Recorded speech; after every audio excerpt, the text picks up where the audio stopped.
जय हिंद जय भारत साथियों आज मैं आपकी मुलाकात करवाने वाला हूं।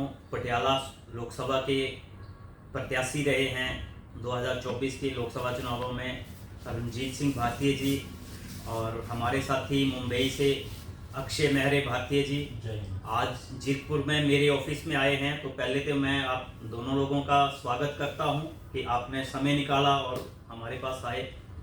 और अब हम चर्चा करेंगे।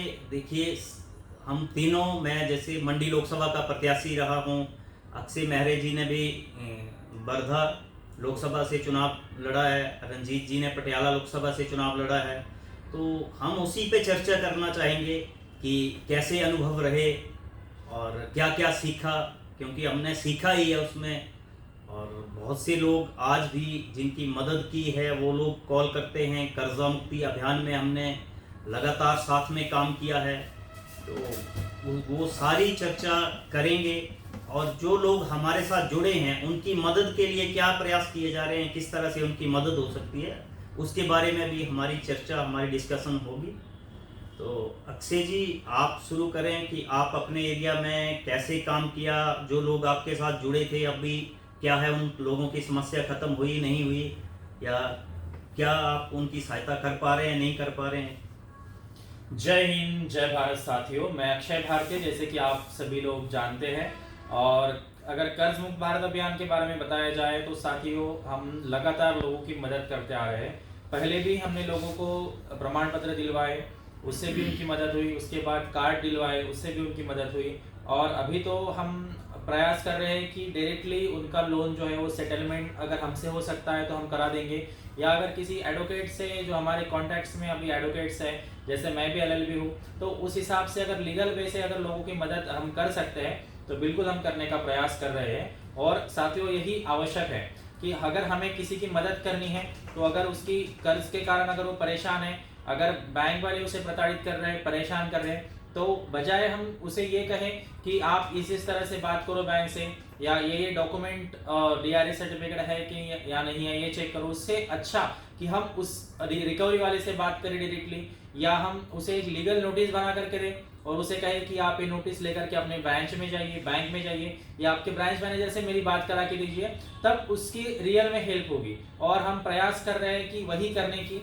और अभी लोगों को जागरूक करने का भी वक्त है, वो भी हम हमारे वीडियोस के माध्यम से, जो भी लोग ऑफिस आ रहे हैं उनके माध्यम से हम करने का प्रयास कर रहे हैं। तो ये मदद करके बहुत अच्छा लग रहा है। पहले से भी करके आ रहे थे, लेकिन अभी अपने व्यवसाय के साथ भी ये सब चीजें हम कर रहे हैं। और मेरे साथ पटियाला लोकसभा प्रभारी रणजीत सिंह भारती है। उन्होंने बहुत बढ़िया यहाँ पर पंजाब में काम किया है, और मैंने विनय जी से भी सुना था उनके बारे में, और बीच बीच में बातचीत भी होती थी। और उन्होंने भी यहाँ के लोगों के साथ बहुत अच्छा उनको हेल्प की है, अपने एडवोकेट से भी मदद दिलाई है, और वो भी अभी भी कर रहे हैं। तो मैं चाहूंगा कि रंजीत जी अभी अपने बारे में बताएं, किस तरह से अभी वो प्रयास कर रहे हैं कि आम जनता को कर्ज से बाहर निकालने का।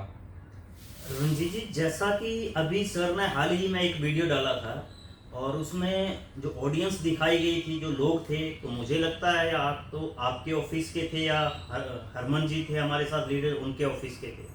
तो उसमें ना सर की वीडियो में बहुत से लोगों ने कमेंट किया कि पंजाब में ऑफिस कहाँ है। तो ऐसा लगता कि लोग, क्योंकि परेशानी तो वैसी है। तो अभी जैसा कि आपने बताया कि अभी आपका ऑफिस बंद हो चुका है, तो अभी वो लोग अगर मिलना चाहें, उनकी मदद हम लोग करना चाहें, तो क्या आपका ऑफिस है, या आप उन्हें हमारे ऑफिस की जानकारी दें तो यहाँ बैठ के भी मदद हो सकती है। तो आप किस तरह का उस पर काम करना चाहते हैं, या उस ऑडियंस को क्या बताना चाहते हैं? उसके बारे में विनय जी बताता हूँ आपको। जय हिंद जय भारत साथियों, जैसा कि विनय जी ने बताया कि जो लोग कर्जे से परेशान हैं उनकी हम मदद कर रहे थे, और वो मदद हम करते रहेंगे, अब भी कर रहे हैं और आगे भी करेंगे। अभी भी मेरे पास राजस्थान से, पंजाब से, हिमाचल से, उत्तराखंड से बहुत फ़ोन आते हैं, और भारत की दूसरी स्टेट से भी आते हैं, लेकिन कई बार हम दूर की वजह से मदद नहीं कर पाते ज़्यादा। और सबसे ज़्यादा जो इसमें विनय जी ये रहा है कि सरकार ने हमें बिल्कुल साथ नहीं दिया। हमने सरकार को प्रधानमंत्री जी कार्यालय में 20 लाख लोगों का डाटा दे चुके थे, तो प्रधानमंत्री जी का कम से कम ये तो फर्ज बनता था कि उस 20,000 डाटे की समीक्षा करते कि क्या वजह है कि लोग इतने कर्जे में फंस गए हैं। लोगों को हमने जो गाइडलाइन दी थी कि किस तरह से आपने कर्जे में निकलना है और आगे से कर्जा नहीं लेना है, तो लोगों ने उस पर काफ़ी अमल किया है और अब लोग आगे कर्जा नहीं ले रहे हैं। जिस प्रकार से सरकार द्वारा सरकारी बैंकों को दायरा छोटा कर दिया गया, प्राइवेट कंपनियों का दायरा बढ़ा दिया गया, तो इसका लोगों पर काफ़ी असर पड़ा। प्राइवेट कंपनियों ने लालच दे दे के उनको लोन देने शुरू करे, कुछ महिला लोन के नाम पे, कुछ ग्रुप लोन के नाम पर। तो उस टाइम तो उन्होंने पैसा बांटना शुरू कर दिया, ये नहीं देखा कि ये महिलाएं काम कर नहीं रही हैं, ये पैसा वापस कहाँ से करेंगी। ये सबसे ज़्यादा एक समस्या थी कि महिलाएं पैसा वापस कहाँ से करेंगी। वो दिहाड़ी करने वाली मजदूर औरतें थी जो मनरेगा वगैरह में काम करती थी, तो उनके लिए एक बहुत बड़ी समस्या हो गया। फिर उनके द्वारा परेशान करना, मानसिक रूप से उनको परेशान करना, उनके परिवार को परेशान करना, और कुछ जगह तो कुछ क्या काफ़ी जगह पर शारीरिक शोषण के भी खबरें आईं, तो उसमें भी हमने विरोध किया। पटियाले में एक केस था कि उसके जिन्होंने लोन लिया उनकी बेटी को फ़ोन कर दिया गया कि आपका बाप तो चोर है, बैंक के पैसे वापस नहीं कर रहा है। तो ये चीज़ें पे हमने वहाँ जाके बैंक में भी बात करी, उनको उन पे दबाव बनाया, तो उन्होंने माफ़ी मांगी। इस तरह हमने लोगों की काफ़ी मदद करी। हम आज भी लोगों को ये सलाह देंगे कि इस तरह के कर्जे के उसमें ना पड़ें, अपना जहाँ तक हो सके लिमिट में खर्चे करें। और दूसरा, अब पंजाब में हमने देखा है कि कुछ प्राइवेट बिल्डर्स कॉलोनियाँ काटते हैं, वहाँ वो कहते हैं कि नेशनलाइज बैंक से लोन होगा, 90% लोन का झांसा देते हैं। वो क्या करते हैं, कुछ प्राइवेट बैंकों से या प्राइवेट कंपनियों से कर्जा दिलवा देते हैं, और उनका रेट ऑफ इंटरेस्ट इतना ज़्यादा है कि वो कर्जा वापस नहीं कर पाएंगे, उसमें दिक्कत आती है। तो अपना कोई भी लोन लें, पहले उसकी टर्म्स एंड कंडीशन देखें, ये देखें कि ये कर्जा हम वापस कर पाएंगे नहीं कर पाएंगे, और धीरे धीरे अपने कर्जे को कम करने की कोशिश करें और कर्जा उतारें। क्योंकि ये जो कर्जा है फिर आपको कई बार गलत कदम उठवाने की तरफ ले जाता है, ज़्यादा कर्जा हो जाता है, लोग सुसाइड कर लेते हैं। तो ऐसे कदम ना उठाएं। अगर किसी को दिक्कत है हमारे से कांटेक्ट करें। इसमें विनय जी, अभी मैंने राजपुरे वाला ऑफिस तो बंद कर दिया था क्योंकि काफ़ी हम लोग परेशान हो गए थे। वहाँ पर किराया रेंट वगैरह देते थे, हम पैसा तो किसी से लेते नहीं थे, तो रेंट अफोर्ड नहीं कर पा रहे थे, इसलिए ऑफिस बंद किया। और विनय जी ने अब यहाँ पटियाला लोकसभा में ही जीरकपुर ऑफिस खोला है, तो इसके बारे में विनय जी अपना फ़ोन नंबर भी देंगे। मेरा मेरे फ़ोन पे भी फ़ोन कर सकते हैं। मेरा फ़ोन है 9818600285 9818600285। और विनय जी अपना ऑफिस का एड्रेस देंगे, तो बताएंगे यहाँ पर आप लोग यहाँ आ सकते हैं, ऑफिस में आके काम को कर सकते हैं। विनय जी बताइए। जी, ऐसा है, मेरा मानना है कि कर्ज मुक्त भारत अभियान से एक जो जनता को सबसे बड़ा बेनिफिट्स मिला है वो है कि जनता जागरूक तो हुई है। जिस तरह से रिकवरी वाले परेशान कर रहे हैं, बैंक वाले परेशान करते हैं, प्रताड़ित करते हैं, तो जनता जागरूक हुई है और अपने अधिकारों के बारे में जाना है। तो हम ये तो मानते हैं कि हमारी ये सफलता है। लेकिन जैसे हमने 2024 के चुनाव में हम लोग उतरे, और हम क्यों उतरे थे? साधारण लोग थे, सिर्फ इसीलिए कि सरकार को दिखा सकें कि जिस सरकार ने इन लोगों के कर्जा मुक्ति के फॉर्म नहीं लिए हैं, उन्होंने माना है कि ये लोग जेन्युइन नहीं है, आप लोग ऐसे ही जानकारी झूठा डाटा दे रहे हैं। तो हम तो उसी को सच बताने के लिए मैदान में उतरे थे। और वहाँ क्या हुआ हमारे साथ अक्षय जी, जैसे आप अपनी लोकसभा में आपके कितने लोग थे जो कर्जा मुक्ति अभियान में फॉर्म जिन लोगों ने भरा था, और आपने जब चुनाव लड़ा तो क्या उतने वोट आए? तो मैं पर्सनल, मेरा जहाँ तक मानना है कि कहीं ना कहीं जनता की भी ये कमजोरी है कि जनता दिखा ही नहीं पाई कि हम कर्ज मुक्त भारत अभियान में जुड़े हैं, क्योंकि उनको ये सिर्फ दिखाना था। होना तो ये चाहिए था कि जितने लोग हमारी लोकसभा से जुड़े हैं, वो अगर एक परिवार 4 वोट देता तो हमारे पास वो जो वोट थे वो सरकार ताकत देखती कि सच में लोग परेशान हैं। तो मेरा तो मानना ये है कि कहीं ना कहीं जनता ने चूक की है, जो दिखा नहीं सकी है सरकार को कि हम कर्जे में हैं या हम परेशान हैं। इसीलिए मुझे लगता है कि सरकार है बात नहीं सुन रही। तो आपका क्या मानना है इसमें? नहीं, सही कह रहे हैं आप। ये भी बात जो है वो बिल्कुल सच है, क्योंकि जिनके ऊपर कर्ज है वही अगर व्यक्ति जागरूक नहीं है इस बात को लेकर के, तो यह लड़ाई और लंबी चलेगी और मुश्किल भी होगी। अभी तो जो लोग जागरूक है, जो व्यक्ति के ऊपर कर्ज है, वही व्यक्ति मान लीजिए अगर अपने जिम्मेदारी के प्रति निभाता है पूरी तरह से और हमारा साथ देता है ना, जिस चीज़ का जो गलत सरकार की नीतियां है अगर उसका विरोध में वो रास्ते पे आता है, तो बिल्कुल सरकार को भी इसके खिलाफ सख्त कानून बनाना पड़ेगा। जो रिकवरी एजेंट उन्हें परेशान करते हैं, जो बैंकिंग सिस्टम उन्हें प्रताड़ित करती है, तो उनके खिलाफ कानून बनाना ही पड़ेगा उन्हें। अमेंडमेंट तो देखिए बहुत हुई हैं। अब सरकार ही कहती है कि 2000 जो है मोबाइल ऐप जो लोन के थे वो बंद किए गए हैं, लेकिन आज भी लोगों को पता नहीं है कि देश में कौन से मोबाइल ऐप बंद है जिनसे कर्जा मिल रहा है और वो काम कर रहे हैं। तो इसमें भी जागरूकता की जरूरत है। तो रंजीत जी, आप क्या कहना चाहेंगे इस विषय पे कि जनता को किस तरह से अपना पक्ष रखना चाहिए कि सरकार माने कि सच में जनता परेशान है? देखो, जो हमारा ग्रुप था, कर्ज मुक्त भारत अभियान था, श्री शहनवाज चौधरी भारतीय जी के नेतृत्व में हमने काम किया। उसमें हमने पूरे देश में बहुत अच्छे लेवल पे लोगों की मदद करी है। एक मैं, विनय जी या अक्षय जी नहीं, पूरे भारत के अंदर जितने हमारे साथी थे सबने बहुत ज़्यादा मेहनत करी और लोगों को कर्ज से बाहर निकालने की कोशिश करी। लेकिन इसमें ना सबसे ज़्यादा विनय जी, लोगों को जागरूक होना पड़ेगा कि वो इस तरह के कर्जे ना लें जिसमें ज़्यादा इंटरेस्ट है और पैसे कुछ, अगर 40,000 का लोन सेक्शन किया, 6-7 हज़ार रुपये तो कभी इंश्योरेंस के नाम पे काट लेते हैं, कभी फाइल चार्ज के नाम पे काटते हैं। तो ऐसे कर्जे अगर ना लें तो ज़्यादा अच्छा रहेगा, इसमें लोगों को खुद ही जागरूक होना। अभी तो ऐसा पता चला है कि लोन लेने के लिए भी पैसे देना पड़ता है, तब जाके 2-4 हज़ार रुपये देना आता है फाइल चार्जेस के नाम पे, तब जाके लोन मिलता है।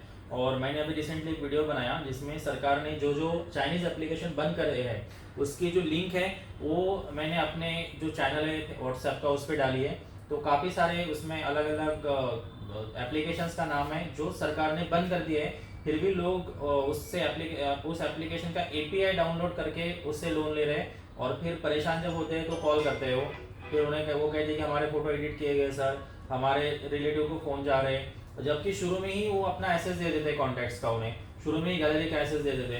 तो बिल्कुल इस तरह का अगर किसी के साथ हो रहा है तो उसने इसके खिलाफ आवाज़ उठानी चाहिए, या तो हमसे संपर्क करें या तो फिर अपने नज़दीकी पुलिस स्टेशन में जाए वहाँ संपर्क करें।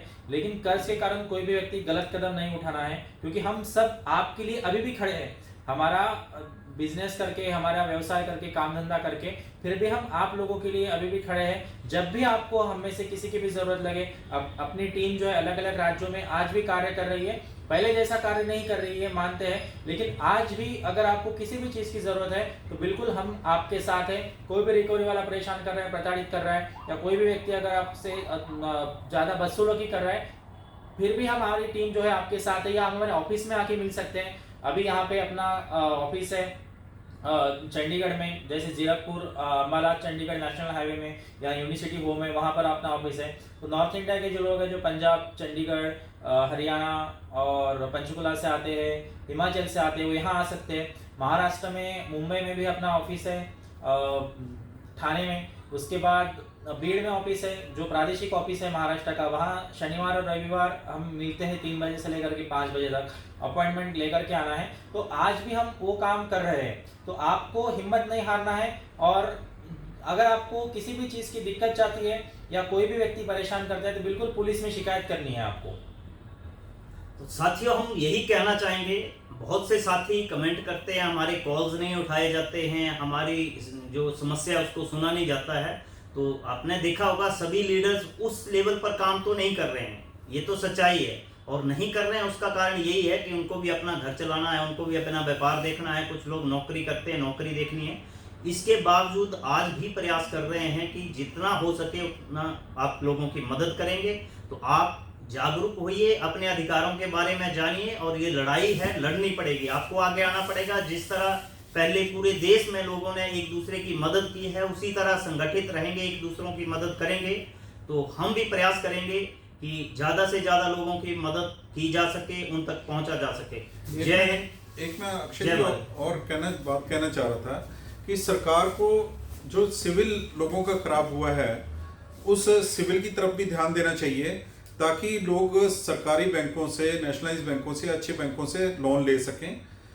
और ये सिविल की दोबारा से समीक्षा करनी चाहिए सरकार को कि सिविल स्कोर को कुछ लेवल तक ठीक करके और लोग फिर से लोन ले सकें और उसको आगे इनके प्राइवेट एजेंसियों के हाथों लुटना पिटना बंद हो सके इनका, और नेशनलाइज बैंकों पर लोग डिपेंड हों ताकि आराम से अपना कर्जा वापस कर सकें। बिल्कुल सही कह रहे हैं आप, क्योंकि सिविल के कारण ही लोग जो है वो प्राइवेट व्यापारियों से पैसे लेते हैं, और जो पैसे लेते हैं उसका जो ब्याज दर है वो ज़्यादा जाता है। कभी कभी देखा गया है कि मंथली 5% से भी ब्याज दर से प्राइवेट लोगों से, जो वेंडर्स होते हैं उनसे लोग पैसा उठाते हैं और फिर दे नहीं पाते हैं, फिर वो गलत कदम उठाते हैं, आत्महत्या जैसे कदम उठाते हैं। अभी महाराष्ट्र के बीड डिस्ट्रिक्ट में एक पूरे के पूरे परिवार ने सुसाइड कर लिया, इसी तरह से वो कर्ज के दलदल में फंसे थे, फिर दे नहीं पाए और फिर परिवार भी उनका साथ नहीं रहा, तो उस व्यक्ति ने अपने पूरे परिवार का भी ख़त्म कर दिया और अपने आप को भी ख़त्म कर दिया। तो यही होता है। अभी हमारे साथ भी कुछ मुंबई के लोग जुड़े हैं जिन्होंने स्टॉक मार्केट में पैसे लगाए, फिर वो पैसा डूब गया, फिर अलग अलग क्रेडिट कार्ड से लोन ले रखा था, वो लोन नहीं दे पा रहे, तो वो भी इसी तरह की परेशानी से जा रहे हैं। लेकिन अभी हम उनके साथ हैं, उनसे लगातार बातचीत कर रहे हैं, अभी वो स्टेबल है। बीच बीच में रो भी देते हैं और कहते हैं कि सर आप नहीं होते तो हमारा क्या होता। तो हमारी तरफ से जितना प्रयास है वो तो हम उतना करेंगे, लेकिन आपको भी 2 कदम आगे आना पड़ेगा। अगर आपसे भी कोई लग रहा है आपको कि इस चीज़ के लिए मुझे आवाज़ उठानी पड़ेगी, तो बिल्कुल आपको आवाज़ उठानी है ना। तो इस तरह से आप मिलिए साथियों, हमारे कॉन्टैक्ट नंबर है, ऑफिस का एड्रेस भी दिया है। लेकिन अगर आप मिलेंगे नहीं, बात नहीं करेंगे तो नहीं हो पाएगा। और काफ़ी पूरे देश से कॉल आते हैं, तो हम हर एक का कॉल रिसीव कर पाना और हर एक को गाइड कर पाना ये थोड़ा संभव नहीं होता है। इसीलिए हम चाहते हैं कि आप ऑफिस में आएँ, मिले, आपके डॉक्यूमेंट देखें और जितना हमसे हो सकती है उतना मदद करेंगे। हमारे काम धंधे को देख करके हम आपके लिए लड़ेंगे और आपके लिए आवाज़ उठाएंगे। बस आपको साथ देना है और अन्याय के खिलाफ जो है आपको भी उतनी ही तेज़ी से, उतनी ही शिद्दत से आवाज़ उठानी है। तो साथियों, आज मैं यहाँ पर आया हूँ, पंजाब में हूँ और मुझे बहुत अच्छा लग रहा है। हमारे पुराने साथी रंजीत जी और विनय जी मिले हैं और भी कई सौ साथी पंजाब टीम से है, उनसे मैं व्यक्तिगत तौर से मिला हूँ और अलग अलग विषयों पर चर्चा हुई है। बहुत बढ़िया लग रहा है। पंजाब और हरियाणा जो है हमारे देश का ताज है और इसी तरह से यहाँ से बहुत ज़्यादा खिलाड़ी भी अपने देश का नाम रोशन करते हैं। तो मुझे बहुत अच्छा लग रहा है पंजाब में आकर के, और हमारे जो साथी है वो भी बहुत बढ़िया है। रंजीत जी जाते जाते कुछ शब्द कहेंगे और फिर आप सबसे अलविदा लेंगे। तो साथियों, अब आगे से कर्जे के बारे में थोड़ा बिल्कुल ध्यान से वो करिए, क्योंकि कई परिवारों की ज़िंदगियां खराब कर चुका है ये कर्जा। और हम सरकार से भी अनुरोध करते हैं कि जो सिविल स्कोर है इसकी समीक्षा करके और जिनके स्कोर लो है उनको भी सरकारी बैंकों से कर्जा दिया जाए, ताकि आगे ऐसे लोग आत्महत्याएं जैसे कदम ना उठाएं। जय हिंद, जय भारत।